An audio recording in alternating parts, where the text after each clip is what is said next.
So I'd like to move on now to considering what agreeableness is.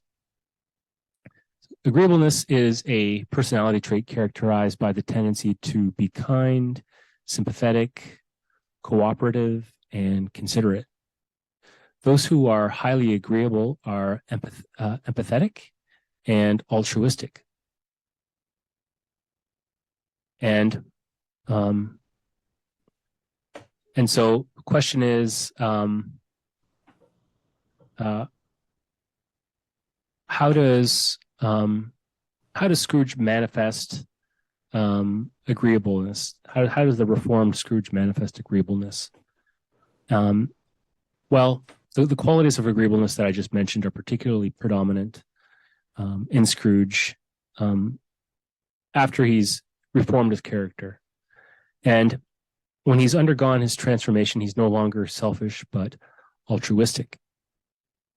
And instead of being stingy with his money, he's overwhelmingly generous with it, which is clearly illustrated when he makes recompense with the charity solicitors and offers them a large sum of money with many back payments. And again, I think this is linking back to the abundance mindset, which we previously talked about. And I think so. Yeah, that's worth noting there. And Scrooge's agreeableness is also seen in his desire to give generously by purchasing an enormous Christmas turkey for the Cratchit family, and by raising Cratchit's salary, and by supporting his struggling family financially. And Ryan, I think you had a thought you wanted to contribute here regarding Scrooge's reformation. I think I pretty much covered it already.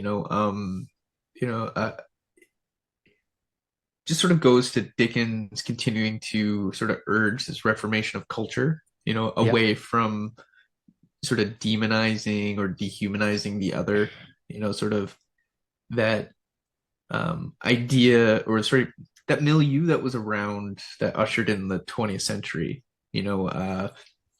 proletariat versus bourgeois, Aryan versus Jew, just sort of that whole racial, spiritual, cultural division that was going on at the time, after the fall of all the monarchies. Yeah, so it just really seems like he's continuing to push for that doctrine of love, sort of built into Christianity. It seems like we've moved sort of to the opposite or the reverse of love thy neighbor. Mm-hmm. When you look at someone like Scrooge at the beginning of the novella. So, yeah, I think it just continues to go at that point where he's sort of urging us to come back to that doctrine of Christian love. Right. Yeah. No, I think that's a very valid point, and I think it's worth restating and reemphasizing too, because particularly with this trait,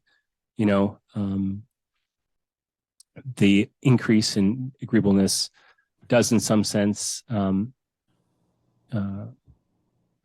represent an increase in love. Insofar as love is an agreeable trait or an aspect of agreeableness. Yeah. So I think too, like the um being agreeable, it, at least when it comes to, sorry, let me rephrase. sure. So agreeableness on the far end isn't really concerned with, what other people actually want. It is in some sense selfish.